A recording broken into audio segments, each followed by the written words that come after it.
In the USA, young people usually turn to peer pressure, which refers to the influence of friends or people of their own age group. Sometimes they end up doing things which they know are wrong, but they still do them just to remain within their friend circle.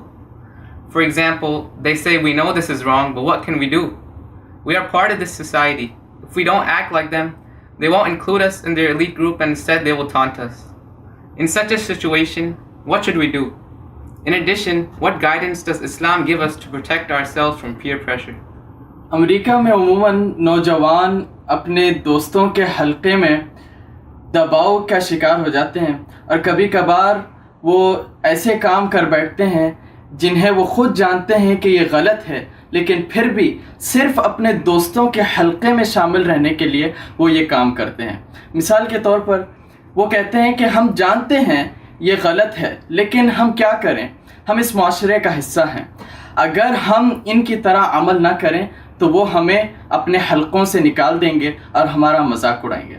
ایسی صورتحال میں ہمیں کیا کرنا چاہیے؟ مزید یہ کہ اسلام اس بارے میں ہمیں کیا رہنمائی دیتا ہے؟ دوست اول تو وہ ہونے چاہیے جس کو دیکھ کر خدا یاد آئے۔ دوست وہ ہو جس کی باتوں سے ہمارے آخرت میں کام آنے والے اعمال میں اضافہ ہو۔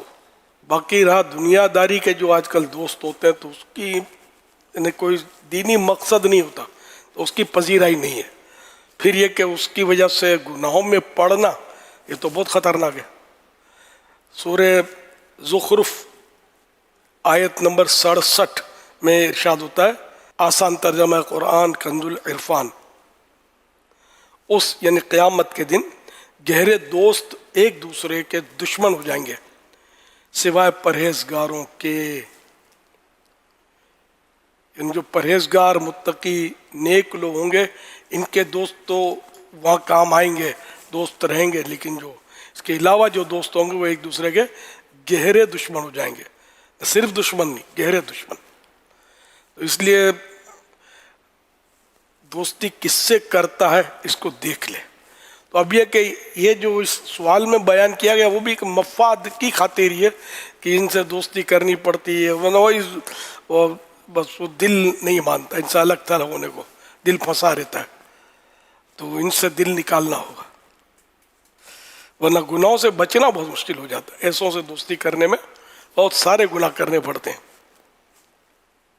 ان کی کھوٹی کھوٹی ہاں میں ہاں کرنی پڑتی ہے، خوشامد کرنی پڑتی ہے، گندی بات کریں تو اس میں بھی اس کی تائید کرنی پڑتی ہے۔ تو یہ سب آخرت کے لیے نقصان دہ اعمال ہیں۔ دوست وہ ہوں کہ جو مطلب اچھے دوست ہوں، ورنہ یہ کہ وہ قرآن و حدیث میں اس کی مذمت ہے برے دوستوں کی۔